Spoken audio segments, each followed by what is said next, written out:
이제 스데반의 이제 설교의 이제 마지막 부분으로 들어가고 있죠. 이 설교의 이제 적용 부분인데, 이렇게 스데반은 성령에 충만한 가운데 일관되게 그 하나님이 주신 말씀들을 가감없이 이렇게 전하고 있습니다.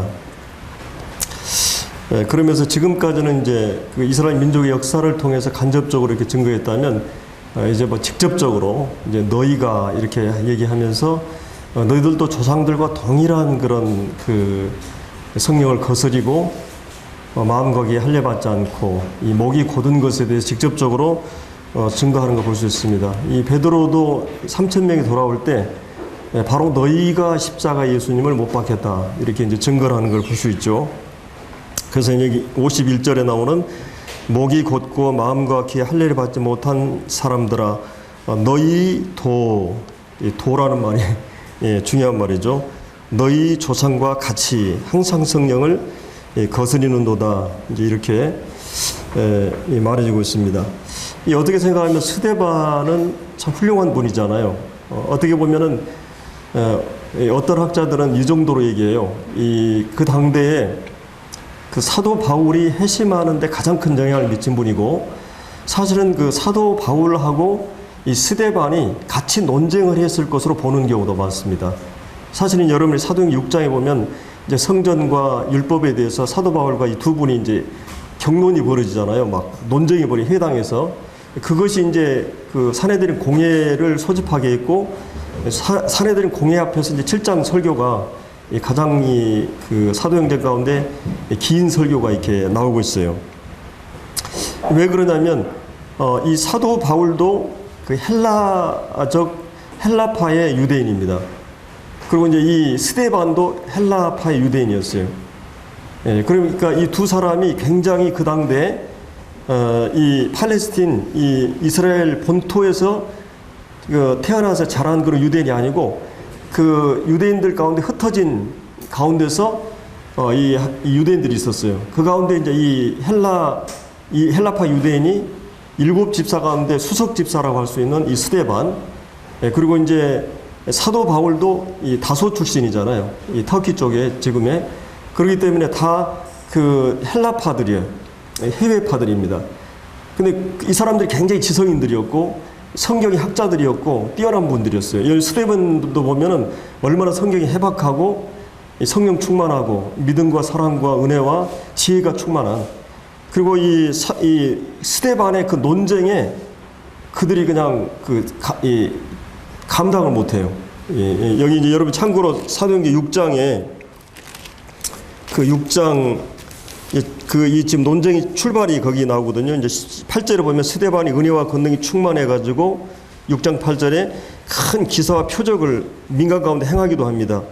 근데 이제 9절에 그 자유민들 여러 이제 흩어진 그 사람들이 그 예루살렘 가운데 회당에서 어떤 자들이 일어나 스데반과 더불어 논쟁할세 스데반의 지혜와 성령으로 말함을 그들이 능히 당하지 못했다. 그래서 이 사람들이 사람을 매수해가지고 증인들을 세워가지고 이 사람이 예수님 그 십자가에 그 공략할 때도 그런 거짓 증인들을 세워가지고 율법을 이 사람이 곡해하고 성전을 모독하고 이렇게 해가지고 이제 논쟁이 전개되어 쭉 그 위에 나왔는데, 이 공회가 소집되어서 산헤드린 공회 70인으로 구성된 일종의 이제 국회 의원이었고 이 사법권을 가지고 있었던 이 7장 1절에서 이제 대제사장 의장이 이것이 사실이냐 하면서 질문을 했었죠. 근데 스데반이 이제 그때부터 설교를 시작해요. 그래서 우리가 지금 몇 주까지 설교를 해요? 스데반이 계속 지금 우리가 6번인가 이 설교 내용을 쭉 분석을 해봤었는데, 오늘은 이제 그 설교의 마지막 부분입니다. 이 결말 부분인데, 이제 51절에 목이 곧고 마음이 귀에 할례를 받지 못한 사람들아 너희도 너희 조상과 같이 항상 성령을 거스려 너희 조상들이 선지자 중에 누구를 박해하지 아니하였느냐. 모든 선지자를 하나님이 보냈는데 다 박해했다. 의인이 오시리라고 예고한 자들을 그들이 죽였고, 그러니까 이제 의인은 여기서 예수님이죠. 예수님이 오시리라는 그 선지자들을 죽였고, 이제 너희는 그 의인을 잡아준 자요 그 의인을 살인한 자가 됐어요. 예수님을 십자가에 못 박혀 죽인 그리고 이제 모세를 통해서 또 천사를 통해서 전한 율법을 받고도 그 율법의 내용을 통해서 자신의 실상을 알고, 그 다음에 율법의 또 한 가지 측면이었던 성막 안에 나타난 모형적인 그리스도의 복음의 비밀을 그들은 받아들이지 않았어요.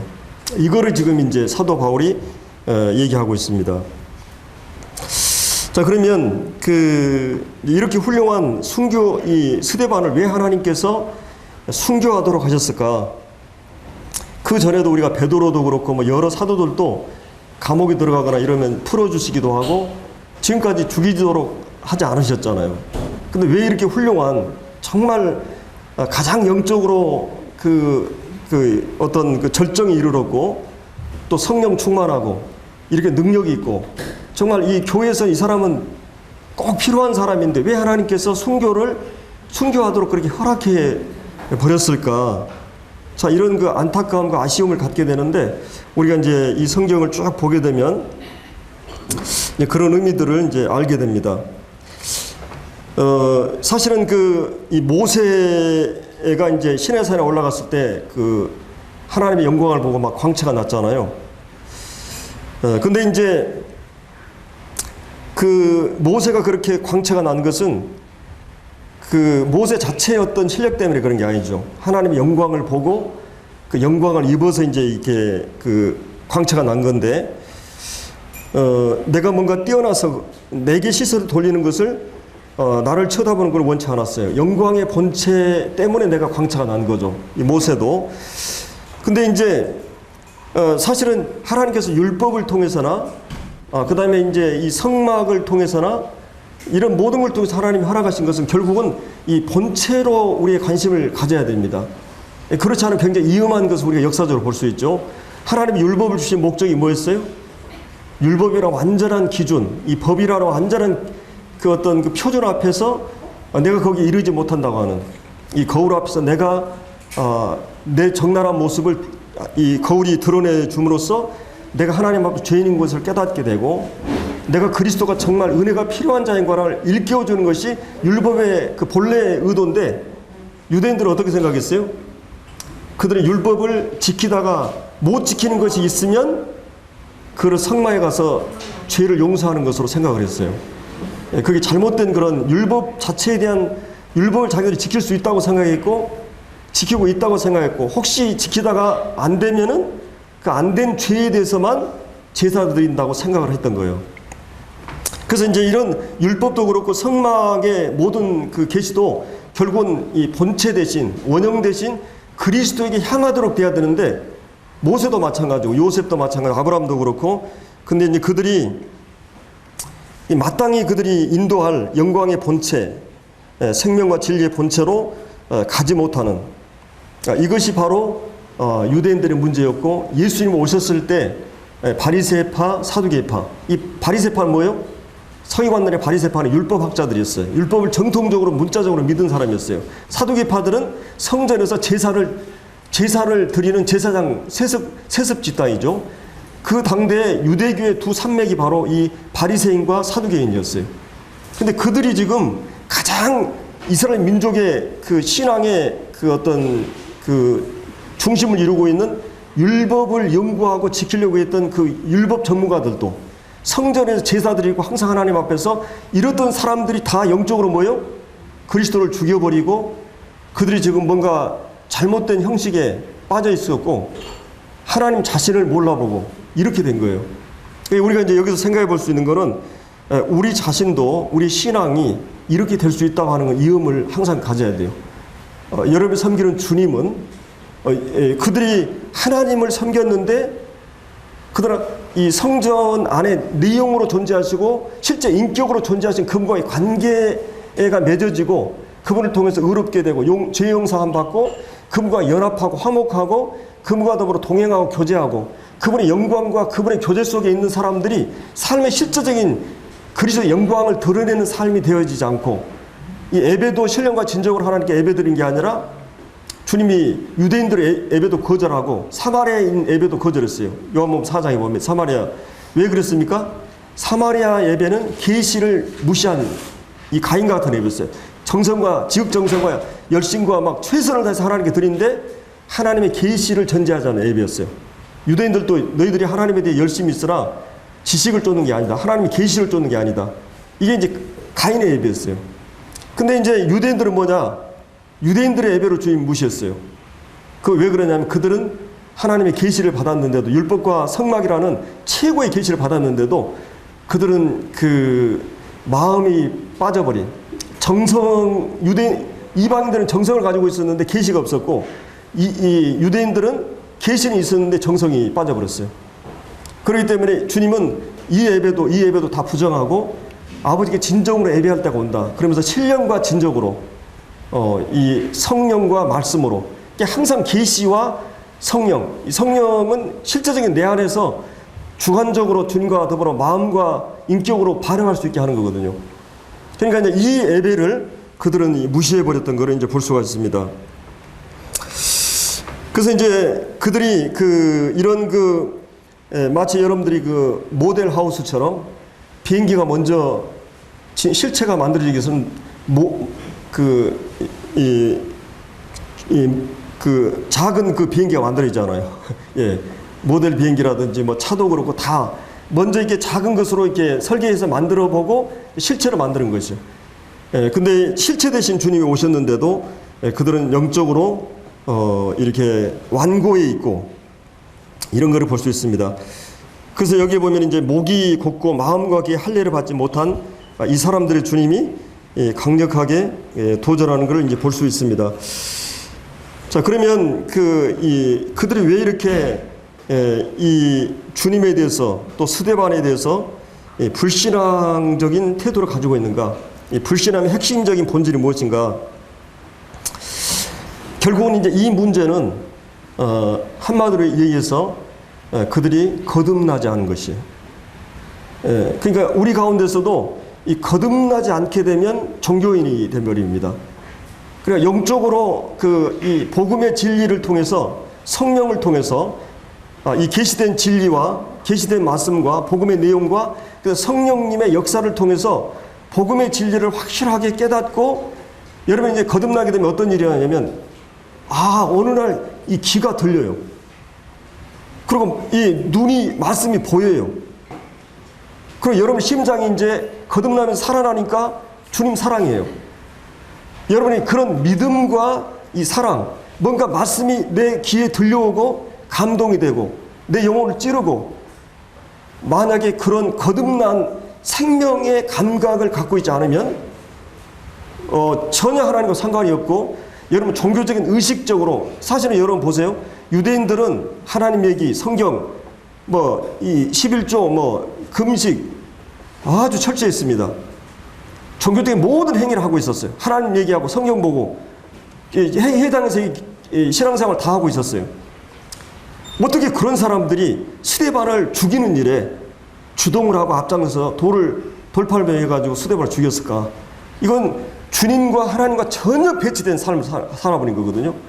그래서 우리가 여기 중요한 것은 모든 사람 하나님 앞에서 죄인으로 출생하고, 내가 노예 제도 속에 내가 김씨로 태어난 것처럼, 노예로 신분으로 태어나는 것처럼 내가 이 본질 자체가 죄인으로 태어났기 때문에 이 사람들에게는 하나님의 은혜와 하나님의 역사를 통해, 성령의 역사를 통해서, 복음을 통해서 거듭나지 않으면 영안이 밝아지고 눈이 뜨이고 이제 가치가 보이고, 그 다음에 내가 귀가 이제 들리고, 그리고 내 마음이 하나님을 향해서 사랑하는 마음과 믿음이 생기고, 그런 가운데 주님을 섬기고 있느냐? 그렇지 않으면 굉장히 위험한 거예요.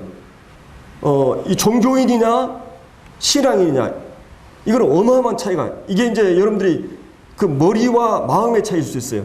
머리로 알고 있는 것하고 내가 마음을 믿는 것.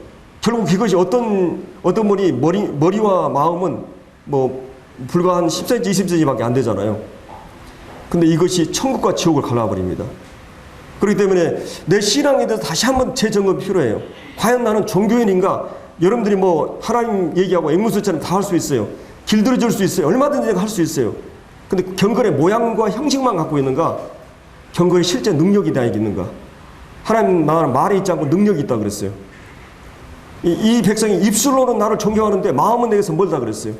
여러분 정말 주님 사랑하기 때문에 교회를 나오고 또 내가 가끔은 침체되지만 여기 와서 내 마음이 다시 회복이 되고, 그래서 여러분의 주님은 제가 전주에 얘기한 대로 성전에 대한 개념도 이 사람들은 율법에 대한 것과 성전에 대한 개념이 완전히 달라졌어요.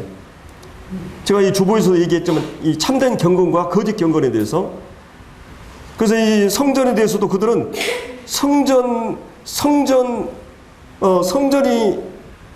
올 때만 하나님이 인식되고 성전에 올 때만 하나님 있는 것처럼 행동을 했어요. 여러분이 마치 교통 신호가 경찰이 나타나거나 카메라가 나타날 때 조심하잖아요. 그것만 잘 지키면 벌금 안 무니까. 여러분이 교회라는 특별한 장소, 특별한 일요일 그 시간만 하나님이 여기 있다고 생각하세요? 그리고 물론 이제 우리 여자이기 때문에 이 시간과 공간을 초월해 있는 내 모습이 진짜 내 모습인데, 그때 내가 여전히 그 하나님은 내게 있어서 하나님 되시고 시간과 공간을 초월해서 그 하나님 내게 말씀하시고 관계를 형성하는 그런 분인가, 아니면 특별한 시간만 이건 종교인이에요. 진짜 그 인격적인 관계를 형성하고 있다면, 그리고 그들은 이 장소를 예배했어요. 성전을 거룩히 여겼어요. 오늘 많은 그 의식, 이런 이 천주교라든지 의식 형식이나 의식, 거기에 특별한 하나님이 계시다고 생각하고요. 이 예배당만 하나님이 계시다고 생각하고, 그게 아니죠. 그래서 이 제도 중심적으로 교회 자체를 성경하고 특별한 시간, 특별한 때만을 의식하고 내 삶은 그냥 내 마음대로 살고, 이건 아니라고 하는 거죠. 그래서 이제 이런 여기서 이 목이 곱고 마음과 귀에 할례 받지 않는, 여러분들 정말 영적인 기가, 할례라고 하는 것은 무슨 말이에요? 이게 자를 할자예요. 이 성계 표피를 이렇게 포경 수술하는 거예요. 그거는 뭔가 제거할 것, 옛사람의 어떤 걸 제거하는, 이게 원래 이 할례가 침례와 거의 유사합니다. 그래서 내가 옛사람이 그리스도와 함께 죽었고 내가 새 사람이 새 생명 가운데 살아났어요. 그러면 여러분들이 세례 받을 때 내가 그리스도와 함께 죽었어요.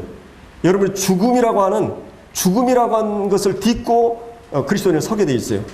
그래서 이제 예수님이 죽음은 용서를 목적으로 했고, 주님이 다시 부활하시고 살아나신 것은 그분과의 연합을 목적으로 하고 있어요. 연합이라고 하는 진리가 굉장히 중요한 진리입니다. 저희 모임의 형제들, 선배들이, 이 영국이나 이런 선배들이, 여러분 그냥 단순히 구원받고 뭐 교회 진리 이런 차원을 뛰어넘어서 그리스도와 연합에 대한 진리가 어마어마하게 나왔어요. 요즘 그런 번역들이 많이 나오고 있죠. 연합에 대한 진리가 단순히 구원만의 문제가 아니에요. 단순히 용서하기 위한 목적만 아니에요. 그리스도와 함께 연합되어서 실제적으로 관계를 형성하면서 그분과 더불어 교제하고 그분에게 주신 말씀들을 받고 있냐고요. 그래서 이 세례도 그런 의미가 있죠. 그래서 할례라고 하는 것은 뭔가를 자르는 거예요. 자르는 거. 그래서 이제 마치 내가 내 자신에 대해서 내 자신에 대해 자신하고 있었어요. 근데 어느 날, 나는 죽어야 될 대상이구나. 여러분들이 이 사회 속에서도 이거는 방법이 없으면 어떻게 해요? 감옥에다 감금을 하든지 아니면 사형을 시켜요. 특별히 이렇게 살인범들이 아주 사이코패스라든지 막 사람들 보면 무작위로 막 죽이는 막 그런 사람들 있잖아요. 그런 사람들은 이 사회에다 놓으면 안 돼요. 여러분들이 진정한 자유는 내가 감옥에서 나온 게 자유가 아니라 감옥에 나와서 죄를 범치 않을 수 있는 것이 자유예요. 여러분들이 자유도 범위가 있어요. 제가 우리 아이들이 어린 시절 때는 이 길가에 내보내잖아요. 왜 그렇습니까? 자유할 수 있는 능력이 안 돼요. 제가 예를 들어서 저희 혜진이가 휴가로 이제 일본에 가 있는데, 그러면 대학을 다니고 어느 정도 그 능력이 되니까 보내는 거죠. 내가 초등학교 다니는데 보니까 그 사람이 수준이 높아지고 이 자유라고 하는 것은 그 능력이 돼야 자유할 수 있는 거예요. 여러분의 죄를 이길 수 있는 자유가 돼야만 되는 거예요. 근데 사실은 특별히 이런 살인범들이나 이런 사람만 감금하고 죽여야 되는 게 아니라 모든 인류가 원죄의 뿌리는 자기가 왕이 되고 자기가 모든 게 중심이 되고 이런 죄의 본성을 다 가지고 있어요. 이거 하나님에 대해서 반역하고 하나님과 맘먹고 견주려고 하는 이런 강력한 이 자아가 있어요. 근데 이거는 반드시 하나님 편에서 볼 때는 어때요? 죽여야만 되는 것이. 달리 방법이 없어요. 내가 나를 죽인다고요? 그것도 안 돼요. 하나님께서 예수 그리스도가 죽으실 때 우리 인류 전체를 구원받은 모든 사람들을 그때 함께 죽여버렸어요. 죽음을 딛고 우리는 일어선 거예요. 그러니까 죽음으로 딱 끝난 게 아니고 그 다음에 그리스도 안에 새 생명 가운데 살아났어요. 이제 이 새 생명 안에 삶이 시작되는 거예요. 물론 우리가 옛 그 본성이나 세력은 여전히 남아가지고 옛사람이라고 하는 전체는 내가 이미 매장돼 있지만, 침례받을 때 이미 매장돼 있지만, 이제 옛 본성, 옛 세력, 옛 죄의 새 씨가 여전히 내 안에 남아가지고 정당한 합법적인 그런 정부는 아니에요. 내가 전에 내 주인 노릇하던 그것이 계속 나를 길들여져 있기 때문에 조금만 못하면 그것에 그냥 넘어가고 그래요. 근데 이제는 또 한 가지는 내 안에 새로운 본성, 그 다음에 이 주님과 더불어 다시 연합해서 살아난 부활 생명. 그러니까 여러분들이 지금 내가 이제 죽어가고 있다. 나이가 이제 저도 이제 60이 다 돼가니까 이거 이제 내가 이제 나이가 벌써 60이 넘어가는 거야. 내 인생이 이제 마지막 주님을 위해서 뛰는 시간 한 10년밖에 안 남은 것 같아요. 이제 그때 이후로는 실제 나는 뛸 수가 없을 거야, 아마. 뒤에서 이렇게 받쳐주고 이러지. 그럼 벌써 내 나이가 이렇게 됐어요. 그렇다면 내가 지금 얼마 남지 않았다는 그 생명은 육체 생명이에요. 그러나 내 안에는 이 육체 생명을 능가한 부활 생명이 실제하고 있어요. 거듭난 사람들 안에는. 그 생명은 뭐 죽음과 상관이 없이 영원히 우리가 살아가요. 그리고 그 영혼을 준비하는 기간으로 우리가 살아가고 있는 것이죠. 그 부활 생명이, 새 생명이 거듭날 때 우리에게 주어진 새로운 본성, 새로운 성품, 새로운 생명이 이 풍성한 삶, 너희가 생명을 주님 주실 뿐만 아니라 내가 온 것은 너희에게 생명을 주고 더 풍성하게 살게 하기 위해서. 그래서 이 땅에서 우리는 주님을 맛보고 천국을 맛보면서 그 주님과 더불어 새 생명 안에서 계속 이제 영적인 것들이 개발되면서 그 속사람이 이제 날로 커가는 것이. 이 육체 생명은 여러분 결혼할 때는 뭐 이 아내들이 가장 예쁜 때가 이제 그 결혼식이잖아요. 근데 육체의 매력은 가면 갈수록 이제 50대 되면 평준화돼요. 외모가. 예, 이제는 그게 중요한 게 아니에요. 내 아내가 다른 여자보다 더 예쁘기 때문에 이런 건 별 개념이 없어요. 이제는 뭐가 있어요? 속사람이. 제가 이 대화를 해도 말이 통해야 되잖아요. 부부는. 이 하나님도 말이 통하도록 인간을 만들어놨어요. 인격적인 존재로, 영적인 존재로. 말이 통하지 않은 것처럼 답답한 게 없어요. 근데 내가 혜선이하고 얘기해도 말이 안 통해요. 어떤 경우는 어떤 거는 통하지만 이 내 아내하고 통할 수 있는 말이 다 있어요. 그냥 문영재하고도 이 친한 편이지만 통하지 않는 말이 있어요. 그러나 제 아내하고는 통하는 말이 있어요. 그만큼 우리는 한 30년 동안 결혼 생활을 하면서 서로 익숙해 있어요. 이런 그 인격적인 그리스도 안에서 인격적인 관계로서의 서로를 깊이 알아가고 신뢰하고 존중하면서 내 모든 것들을 서로 쏟아내고 나눌 수 있는 이런 그 관계가 형성되고요. 이 부부관계라고 하는 것이. 근데 이제 우리가 주님과의 관계에서도 마찬가지로 날로 여러분들이 속사람이 날로 새로워지고 우리의 겉사람은 후피하나 우리의 속은 날로 새로워지고 이런 새로운 사람으로서 내가 계속해서 달라져 가고 있는가. 이게 거듭난 그리스도인들의 삶이라고 하는 것이. 이게 실제적으로 우리 삶 가운데 이루어지고 있는가. 가끔은 우리가 구원받았는데 그냥 이게 개발이 안 된 경우가 있어요. 시간은 지났는데 생명은 분명히 있는데 가끔은 여러분들이 그 늑대 소녀 뭐 해가지고 엄마가 아이를 출산하고 못 길러가지고 늑대 어미가 이렇게 젖을 줘가지고 큰 이 아이는 그냥 막 늑대처럼 울기도 하고 원어를 발휘 못하는 거예요. 그런 경우가 이제 역사적으로 몇 건이 있죠. 그러니까 여러분들 거듭나도요. 저희 누님이 저희 모임에서 구원받고 교파 가서 생활하는데 이분이 분명히 생명이 있어요. 얼마나 열정이 강하냐면 한 달에 한 번씩 성경을 봐요. 신구약 성경을. 그분은 기도할 때도 막 몇 시간씩 막 떼굴떼굴 구르면서 막 아주 열정이 대단한 분이에요. 오형이고. 근데 저희 그 누님이 분명히 생명을 있어요. 근데 가끔 우리 형제들끼리 만나거든요. 그럼 생명이 있는데 이게 늑대소녀처럼 교파 막 방언 얘기하고 막 그래요. 이 교제가 굉장히 잘 안 돼요. 이 인격적인 교제가 잘 안 돼요. 이 신앙 안에서. 분명히 이 안에 생명이 있는데, 이 하나님의 신앙이 있는데, 그러니까 내가 구원받아도요, 복음을 깨달아도 이 교회 진리 안에서 개발되지 않으면 또 그런 게 있어요. 그런 한계가.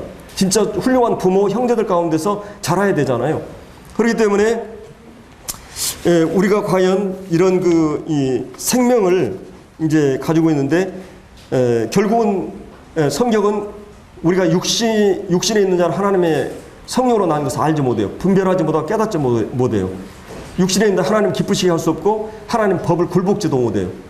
그리고 그 악한 자는 그 빛보다 어둠을 사랑한다 그랬어요. 그러니까 인간은 태어날 때부터 죄악 중에 출생이고, 그 다음에 아담 아래에서 출생한 사람은 본성적으로 죄를 즐길 수밖에 없고 그래요. 그러면서도 하나님 형상이 아직 흔적이 남아있기 때문에 그 진리에 대한 도덕적인 그런 기준이 높아 있어요. 정의나 진리에 대한 그 개념이 있어요. 그래서 이 상식적으로 기본적으로 삶을 살지 않으면 어떻게 너 그럴 수 있느냐, 사람이 어떻게 그럴 수 있느냐 이런 얘기를 하잖아요. 그런 기본적인 것은 이제 우리 안에 남아 있는데, 자 그러면 그 우리가 이 바리새인 종교인들, 그 다음에 이제 이 신앙인의 차이는 이 종교인은 사람 자신이 가능성이 있다고 생각하는 거예요. 뭔가 이렇게 개발하고 그러면 이 사람이 가능성이 있다. 그래서 율법을 또 지킬 수도 있고 연약하기 때문에 넘어지지만 넘어지면 성전이 있지 않느냐, 제사 드리면 되고 이렇게 이제 생각을 하는 거예요. 그러나 신앙인은 이 성경이 말하는 것은 인간은 이 가능성이 전혀 불가능하다는 것이죠. 인간은 죽었고 허물과지로 죽었고 노예고 영적으로 맹인이에요. 그렇기 때문에 이 하나님의 은혜로 이 성령의 역사로 율법이라는 거울을 통해서 하나님 앞에서 내 자신을 깨닫게 되고, 아 내가 죄인이구나. 그래서 정말 전적으로 부패되고 무능하고, 그리고 이제 은혜가 전적으로 필요하고 그리스도가 나 필요하다고 하는 것을 아는 것이 참 신앙인입니다. 그리고 이제 종교인은 자기 안에 있는 부족이나 두려움이나 또 이 막연한 죽음 후의 염려 이런 것들을 극복하기 위해서 사람들이 조금 선해지려고 노력하고 신의 마음을 달래고 인간의 의리나 의무나 도리를 다하면 이렇게 해서 하나님을 추구하면 자기들이 뭔가 좀 더 이렇게 달라지고 득도한다고 생각하는 거예요. 그래서 이제 인간 안의 헛된 이기심이나 욕망을 덮고자 하는 수단일 뿐이고 종교행위가, 그래서 늘 종교인의 특징은 하나님과 충돌할 수밖에 없습니다. 왜냐하면 우리가 하나님과 완전하게 설 수가 없기 때문에. 그래서 아까도 제가 얘기했지만 그럼에도 이 사람 속에는 이 진리나 정의 이를 좋아하고 그것이 사람이 할 짓이냐 이렇게 비난을 하는 경우가, 사람이 상식이나 기본적인 삶을 살지 못할 때 인간은 본능적으로 도덕적인 그런 높은 수준을 기대해요. 근데 이제 자기가 종교인의 특징이 뭐냐면 자기가 그렇게 하지 않으면서도 그렇게 살지 못하는 사람을 정죄하고 비난해요. 이게 종교인들의 특징이에요. 그 사람이 본능적으로 진리의 유전자가 사람들 안에 있어요. 진리라고 하는. 그러나 종교인들은 그 진리를 자기에게 적용하는 게 아니라 다른 사람을 비난하는 것으로 삼는 거예요. 이게 종교인의 특징이에요. 그래서 여기 한번 보세요. 자, 이 사람들이 이 51절에 너희가 목이 곧다. 이 목이 곧은 것은 이 교만하고 완고한 걸 얘기하죠. 우리가 로마서 2장에도 나왔던 하나님께서 그 은혜와 그 지극히 풍성함과 이 사랑으로 우리를 끝까지 회개하도록 하지만 마음이 완고해가지고 이 고집이 강해가지고 이 목이 곧다.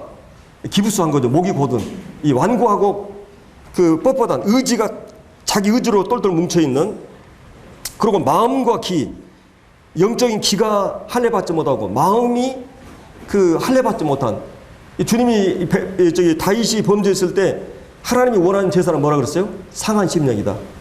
그것은 인간은 부패해 있구나, 인간은 쓸모없는 존재구나, 인간은 상해 있구나, 인간은 깨어진 항아리처럼 인간은 쓸모없는 존재구나, 나는 아무것도 아니구나, 하나님 앞에 나를 발견했을 때 심령이 가난하게 되고 나 때문에 애통하면서 야 나는 하나님 앞에서 아무것도 아니구나, 이걸 깨닫는 사람만이 하나님의 은혜를 구하고 하나님을 의지하게 돼 있어요. 근데 뭔가 자기에 대해서 가능성을 생각하고 자기를 의지하려고 하는 사람은 그건 절대 회개하지 않아요. 나단 선지자를 통해서 다윗을 지적했을 때 그가 하나님 앞에 회개하는 마음은 내가 하나님 앞에 죄인으로서이다, 내가 하나님 앞에서 이런 자이다, 이런 고백을 하게 돼 있어요. 그 마음과 기에 할례를 받는. 근데 이 사람들이 마음과 이게 되니까 54절에 보세요. 그들이 이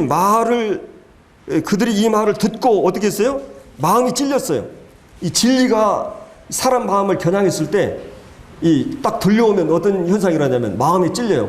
근데 여러분들 2장의 37절에 보면 베드로가 설교했을 때 그들이 마음이 찔려가지고 어떻게 했습니까?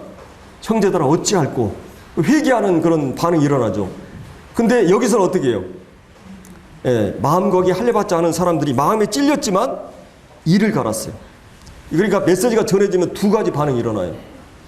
이 누터는 그런 말 했어요. 이 메시지가 전해질 때 설교자들은 그 청중들이 그 지적한 죄를 탄식하고 내가 죄인일수록이다. 그 죄를 고치려고 그러고 회개하려고 하는 사람이 있는가 하면 설교자에 대해서 도전하는 사람이에요. 그 말을 받지 않은 사람은. 왜 그렇습니까? 자기가 더 정당하다는 생각이에요. 이 하나님 말씀 메시지를 통해서 그래서 가끔 제가 저희 형제님한테 누가 고자질했나? 왜 내 문제를 저렇게 다 속속들이 알지? 근데 제가 그렇게 못해요. 제가 말재주가 뭐 있는 것도 아니고 제가 주님이 필요한 말을 여러분에게 던질 수가 있어요. 저는 그렇게 하잖아요. 제가 설교의 방향을 강해 설교를 하는 것도 주제를 누구를 공격하기 위해서 어떤 주제를 놓고 설교하지 않기 위해서 그렇게 한 거예요. 처음부터. 그래서 저는 이 성경 자체에서 말하는 것을 하려고 많이 노력해요. 물론 가끔은 이제 우리가 나를 그냥 원래 이 자존심이라고 하는 것은 옷과 같다 그랬잖아요. 제가 여러분들 옷을 다 벗긴다고 생각해봐요. 겉옷부터 해가지고 속까지 다 벗기고 있다고 하면 내 속모습이 적나라하게 드러난다. 하나님 말씀이 우리의 영과 관절 고수를 찔러 쪼개기까지 하고 벌거벗은 것이 다 드러냈을 때 여러분들이 그래서 설교자는 각오를 하라 그랬어요. 죽음을 각오하라 그랬어요. 사실은 이 사람들이 이 모든 죄를 다 벌거벗을 때 어떻게 했습니까? 이를 갈고 어떻게 했어요? 스데반을 이를 갈거늘 그리고 이제 55절에 이제 스데반이 하나님이 잠깐 역사하시죠. 55절, 56절은 57절 그들이 큰 소리를 지르며 길을 막았어요. 사실은 이 길을 막는 것 이것이 이제 그 종교인들의 특징이 뭐냐면 정말 종교인들의 자신을 비우고 부정하고 무아지경 죄짓지 않으려고 애쓰는데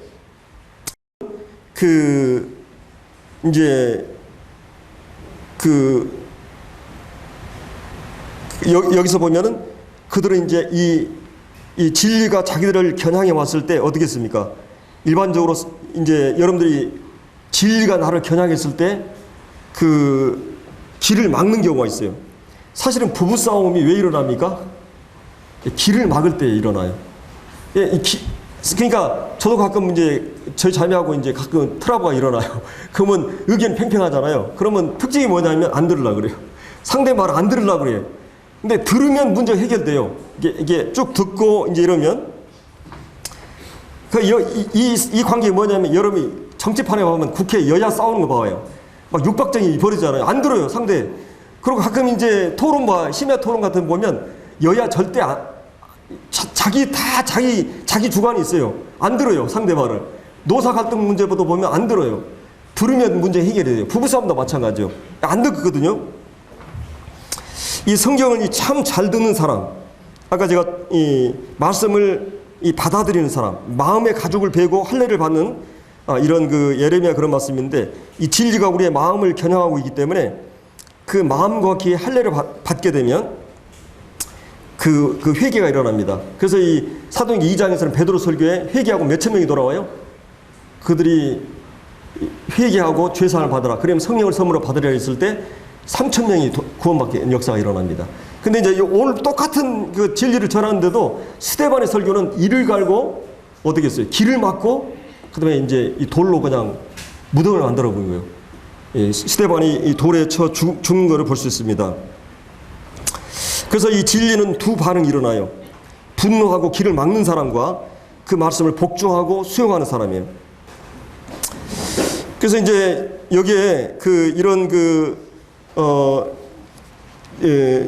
이런인데요. 그 다음에 이제 55절부터 56절에 잠시 이제 스데반이 순교 직전에 하나님께서 성령 충만해가지고 그러니까 이제 여기서 이 종교인과 이 사람의 특징이 뭐냐면 지금 종교인들은 어떤 사람들이요? 사내들인 공예는 종교인들을 얘기해요. 그들은 얼마나 오랫동안 성경에 대해서 익숙하고 하나님에 대해서 가르치기도 하고 막 이런 대단한 사람들이요. 주의 이름으로 선자노로 다 대단한 그런 분들이거든요. 그런 지금 70으로 구성된 이 사람들은 성경에 해박한 사람들이에요. 평생. 근데 이 사람도 구원받지 않은 사람들이에요. 근데 스데반과 작은 우리 성도들은 구원받은 성도들이에요. 진짜 참 신앙인과 거듭난 사람과 종교인의 지금 대조를 우리가 하고 있는 것이에요. 그러면 스데반은 어때요? 성령 충만했다는 것이에요. 성령으로 거듭난 사람들이에요. 그들의 지성이 말씀을 깨닫게 되고, 그 다음에 그들의 마음이 말씀을 받게 되고, 목이 고든 게 아니라 그 의지가 하나님의 말씀에 복종하는 거예요. 귀가 열리고, 마음이, 감정이 열리고, 그 다음에 의지가 굴복된. 근데 이 사람들은, 이 종교인들은 뭐냐면, 이 지성이, 귀가 열리지 않고, 마음이 열리지 않고, 그들의 행동이나 의지가 말씀 앞에 복종하지 않았어요. 이게 종교인들의 특징이라고 하는 것이에요. 그리고 이제 이 사내들인 공예, 종교인들의 특징은 뭐냐면, 그들이 그리스도의 마음을 품지 않아요. 성경을 제대로 이제 이해를 못 합니다. 왜냐면은 이제 고린도서 2장 16절에 보면 우리는 그리스도의 마음을 가졌다. 성령으로 거듭난 사람을 얘기할 때 그런 얘기를 하거든요. 그래서 이제 새로운 시각으로 모든 걸 바라보게 되어 있어요. 성경을 이제 제대로 이해하게 됩니다. 구원받은 사람의 특징은 성경이 이제 보이기 시작해요.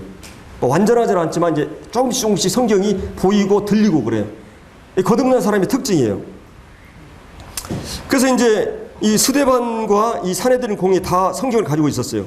성경이 최고로 권위로 지식을 자랑하고, 그럼에도 이 스데반은 성경을 제대로 봤어요. 여러분이 거듭난 이 스데반이 구약 성경을 이렇게 해박하게 정리해 주는 걸 봐요.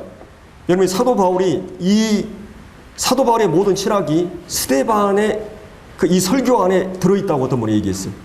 이 스데반을 통해서 도전을 받고, 스데반이 마지막 죽으면서 끝까지 사도 바울에게 지워지지 않는 한 가지 사건이 있었어요. 뭐냐? 그 죽음 앞에서 뭔가 세상하고 전혀 다른 죽음을 목격한 거예요. 하나님을 향해서 기도하면서 자기 영혼을 부탁하고, 그리고 저 왼수들을 향해서 뭐예요? 용서해달라고 기도하는. 그것이 사도 바울의 평생에 지워지지 않았어요. 그 분노에 쌓여가지고 막 예수 믿는 사람 죽이려 가면서도 주님 만나고 나서 확 그가 이제 변화되는 걸 볼 수 있습니다. 그래서 영적인 눈이 이제 뜨이자 아브라함, 요셉, 모세에 대해서 얼마나 명쾌하게 예수 그리스도가 정리를 합니까? 구약에. 사내들인 공예는 그토록 성경을 연구하는데 전혀 이 성경을 몰라요. 이걸 보면 이 세상 영적으로 눈을 뜨면 세상 역사도 바로 보입니다. 그리고 이제 이 성경을 통해서 역사를 이해할 수 있게 돼요. 미래 역사, 하나님 역사를 주관하고 있는 것. 그리고 아브라함 속에, 모세 속에 율법, 성전, 이런 모든 것들을 사내들인 공예는 오해하고 곡해하고 있었어요. 근데 이 스데반은 정확하게 해석해내고 있는 것을, 그리스도 안에 해석해내고 있는 것을 이제 볼 수가 있습니다. 그래서 이제 이 스데반이 이제 마지막으로 하나님의 영광을 보게 됩니다. 스데반이 일관되게 처음부터 끝까지 성령 충만했어요. 그리고 이제 죽음 앞에서도 이 성령 충만한 가운데 하나님께 부르짖을 때 하나님의 영광이 마지막 죽음 앞에서 보이는 걸 볼 수 있어요. 그리스도인들의 죽음이 어떻다고 하는 거 우리가 이 말씀을 통해서 볼 수 있어요.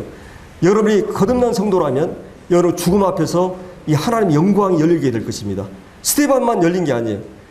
그럼 여러분들이 하나님께서 왜 이 영광을 보여주셨을까요? 스데반에게? 지금 마지막 죽음 앞에서 왜 이 영광을 보여주셨을까요?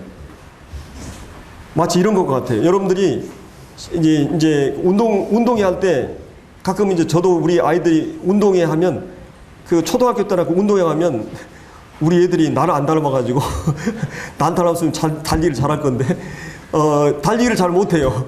근데도 예를 들어 6명 달리면 6명에서 5명 제치는 걸 그렇게 희열이 있어요. 예, 아빠는. 그리고 얘들이 막 하나하나 해가지고 1등을 간다면 얼마나, 제가 거기 앉아 있겠어요? 어때요? 가만 앉아 있지 않겠죠. 근데 여러분들 여기 보세요. 예수님이 가만 앉아 있습니까? 이 55절에 성령이 충만해 하늘을 우러러 주목하여 이 하나님의 영광과 및 예수께서 하나님 우편에 서신 것을, 여러분들이 가끔 축구나 막 우리 막 이런 스포츠 하면은 아슬아슬하게 막 우리가 골대 들어가려고 하면 어때요? 의자에 앉았다가 막 일어나요. 그래가지고 막 골이 들어가면 우리 쪽에 오면 가만히 있어요. 가만히 그냥 안 들어갔으면 막 긴장하죠. 근데 우리 공격수들이 막 해가지고 들어가려면 어떡해요?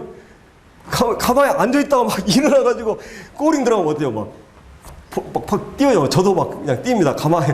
제가 조용한 사람인데 막 골 들어가면 그냥 막 펄떡펄떡 뛰어요. 막, 야! 이렇게 하거든요. 만세하면서. 근데 예수님이 지금 이 마지막, 그러니까 그리스도인의 죽음은 뭐예요? 죽음은 끝이 아니라, 죽음은 종말이 아니라 인생의 마지막이라고 생각하는 사람, 그리고 이 한평생 생애가 전부라고 생각하는 사람은 인생은 여기에 목숨을 걸어요. 돈의 목숨, 지식의 목숨, 명예의 목숨을 걸어요. 쾌락의 목숨을 걸어요. 이 땅의 삶이 전부니까 일단 먹고 살자, 젊어서 놀세, 이게 인생의 전부예요. 그리스도인은 이 한 토막의 생애는 아무것도 아니에요. 영원이라고 하는 그 삶을 위한 준비가 아니고, 이 죽음은 그리스도인의 관문이에요. 영혼을 향해서 출발이에요. 그리고 잠자로 들어가는 사람은 두려워하지 않는다고 그랬죠. 여기 스데반의 마지막 뭐라 그래요? 잔다고 그랬어요. 그리스도인은 죽는다고 표현하지 않아요. 성경이 전체적으로. 그래서 이 성도의 죽음은 존귀하다 그랬어요. 주 안에 죽는 자는 가장 복되다 그랬어요. 그리스도는 죽음에 대해 절대 부정적이지 않아요. 성경은. 성경 전체 이 D.L. 무디라는 분이 장례식 설교를 부탁을 받고 성경을 밤새 보는데 장례식 우울한 그런 게 하나도 없는 거예요. 이 그리스도인의 이 죽음은 소망 없는 자들과 같이 슬퍼할 아무런 근거가 없습니다. 그래서 이 환영하는 것이요, 축복하는 것이요. 그리스도인의 죽음은 이런 겁니다. 육체가 잠시 잠드는 거예요. 잠드는 것은 다 반드시 일어나는 것이요. 그리고 새로운 세계로 진입해요. 그리스도인의 죽음은. 이런 지금 마지막 승리를 앞두고 있는, 여러분들이 제가 언젠가 그 얘기를 한 기억이 나는데, 어떤 선교사가 미국에 이제 샌프란시스코에서 배를 타고 자기 아내와 이 두 이제 아들을 데리고 선교를 떠났어요. 아프리카. 완전히 그냥 문화적으로 한 100년 전으로 제가 알고 있는데 굉장히 그때는 어려웠잖아요. 그래서 선교로 갔는데 아내가 무슨 말라리아인가 병으로 죽었어요. 애들이 먼저 죽었어요. 2명이. 그리고 이제 자기 아내까지 실험실에 앓다가 죽었어요. 자기는 주님을 위해서 평생 이런 선교의 비전을 갖고 갔는데 모든 자기 가족들이 다 땅에 묻고 이제 도저히 선교할 기력이 안 생겨가지고 모든 걸 정리하고 이제 아프리카 배를 타고 이제 이 샌프란시스코 미국으로 이제 돌아오는데, 마치 그때 미국의 대통령이 이 배에 타고 있었어요. 그래서 사냥을 하고 돌아오는 일인데 대통령이 딱 내리니까 이 퍼레이드가 쫙 카페에다가 깔리면서 그냥 군악대들이 막 연주를 하면서 이렇게 했어요. 근데 이제 이 선교사는 이 터벅터벅 완전히 자기 가족을 다 잃어버리고 주님을 위해서 살려고 했는데 이걸 보면서 너무 마음이 상했어요. 근데 이제 대통령의 그 카퍼레드를 보면서 어땠을까요? 문득 자기가 혼자서 해변을 터벅터벅 가고 있는데 문득 그 생각이 들었어요. 주님이 마지막 그때 나를 이렇게 환영해 줄 것이다. 그 생각이 문득 들었어요. 그리고 그는 다시 이 배를 타고 아프리카 선교를 갔다는 그 얘기를 들었습니다. 그리고 마지막 그 선교를 성공적으로 이끌고 그 아프리카에 수없이 많은 사람들이 주님 안에 돌아오고, 그래서 이제 마지막 그가 그 사람이 죽었을 때 그 묘지에다가 당신이 이곳에 왔을 때는 이 아프리카는 어둠이었는데 당신이 이제 떠난 이 마당에 이 아프리카는 이제 빛의 세계가 됐다, 이런 말을 했다고 그래요. 그래서 지금 이 장면은 그 장면이에요. 주님이 우리 마지막 스데반이 죽음에 있을 때 그런 자기 영혼을 하나님께 부탁하고 드리면서 이렇게 주님이 환영하고 있는, 그 그리스도인들의 삶을 마지막 환영하고 있는 이 장면을 잠깐 우리에게 보여주고 있는 것입니다. 그래서 스데반이 이런 성령 충만했고, 그 다음에 그리스도의 마음을 품었고, 성경을 제대로 보는 눈을 가졌고, 이 참된 신앙인들은, 그리고 죽음에 대한 태도가 달랐어요. 이 그리스도인들은, 바로 거듭난 성도들은, 그리고 이 죽음 앞에 실제적으로 뛰어들 수 있었고, 그 다음에 마지막 이 주 예수를 바라보면서 죽음 앞에 섰던 것을 이게 보게 됩니다. 그래서 오늘 우리는 스데반을 통해서 참된 신앙인이 어떤 자인가, 그가 영적으로 귀가 열리고 마음이 열리고 이렇게 해서 정말 영적인 이제 거듭난 성도와 그렇지 않은 사례들인 공예는 모든 지식이 있었지만 그 영적으로 눈을 뜨지 못했어요. 그리고 이 하나님을 거스리면서 성령을 거스리면서 하나님의 이 선자들을 거스리면서 끝까지 이렇게 하는 걸 볼 수 있어요. 그래서 과연 나는 하나님 앞에서 정말 내 생에 거듭난가? 여러분이 구원받고 나서 어느 날 이제 말씀이 들리고 말씀이 보이던가? 그리고 내 마음에 이 말씀이 찔리고 내 마음에 이 말씀이 흥분이 되고 감동이 되고 이 말씀 앞에 나 자신의 의지를 굴복하고 따르고자 하는 마음이 있었던가? 이런 정말 거듭난, 그리고 죄 용서받고 끝나는 게 구원파식 구원이에요. 이제 모든 것은 다 끝났으니까 마음대로 살아도 되고, 그거는 성경이 얘기하는 이 구원 진리가 아니에요. 구원은 용서의 은총만 아니라 관계가 회복되고, 하나님과 여러분이 공짜 받을 때는 어때요? 이 마트 같은 데 가끔 막 달아도 주고 막 공짜 주죠. 아이고 공짜 그냥. 여러분 구원이 공짜입니까? 물론 우리 쪽에서는 공짜죠. 근데 어마어마한 값이 투자됐기 때문에, 너무 값이 크기 때문에 우리 쪽에서 어때요? 여름에 눈을 다 실명했는데 어느 날 그냥 어떤 분이 자기 눈을 한쪽을 주겠다 해가지고 그렇게 하면 어때요? 이 사람이 은혜에 대해 평생 고맙지 않겠어요? 여러분들 예수님을 믿는다고 하는 것은 이 어마어마한 은혜를 입은 자들이에요. 그 은혜라고 하는 것은 공짜 받아가지고 나하고 그러면 이제 상관없다. 내 죄 문제, 내 빚 청산됐으니까 내 마음대로 살았다. 그리고 10년, 20년, 30년 돼도 하나도 변하지 않고, 이거는 아니에요. 부활 생명이 있어요. 적극적으로. 이제 그분에 대해서 관계를 형성하는 것이죠. 그분을 얼굴을 보고 그분의 관계를 형성하면서 부분은 닮아가잖아요. 여러분 구원받았는데 변화되지 않았다. 이거 심각한 문제예요. 여러분이 정말 종교인일 수가 있어요. 정말 그리스도와랑 더불어 거듭나고 말씀의 인도를 받고 성령 인도를 받고 이런 삶의 관계가 계속돼야 돼요. 정말 제가 두려운 것은 여러분이 정말 참된 신앙인인가 아니면 종교인인가, 여러분 정말 거듭난 적이 있는가, 거듭나는가 영적으로. 그래서 여러분의 주님은 그리스도의 마음을 가지고 이 말씀의 빛을 따라서 그 삶을 살고 있는가, 그렇지 않으면 내 욕망과 내 뜻과 내 목적을 위해서 이 죄는 뭐냐면 주기도문에 잘 나와요. 하나님의 이름이 거룩히 여김을 받아요. 그리고 하나님의 나라가 총치가 이루어지고 하나님의 뜻을 이루어지는 거예요. 근데 구원받지 않은 사람은 뭐예요? 내 영광, 내 이익, 그리고 내 주권, 그리고 내 뜻, 그거를 위해 살아요, 인생은. 주기도문의 기도는 완전히 거듭난 성도들은 이제 하나님의 영광과 관심이, 하나님의 뜻과 하나님의 통치와 그것이 먼저 그의 나라와 그를 구하는 삶이에요. 그래서 주님이 뭐라 그랬어요? 약속하시기를 이 마태복음 6장 33절에서 너희는 먼저 그의 나라와 의를 구하라. 그리하면 이 모든 것을 너에게 더하시리라. 내 자식이니까 너희 이 땅의 삶의 필요는 다 채워주겠다, 이 약속이에요. 그래서 여러분들이 분명하게 주님 앞에서 내 신앙을 점검하고, 그리고 내가 주님 앞에서 정말 주님과의 매일의 삶 가운데서 그분과 교제하면서 그분의 음성을 듣고 인도를 받고, 우리가 연약하기 때문에 넘어질 수 있어요. 그러나 다시 주님 앞에서 회복하면서 이 삶을 살아가시 바랍니다. 기도하고 마치겠습니다.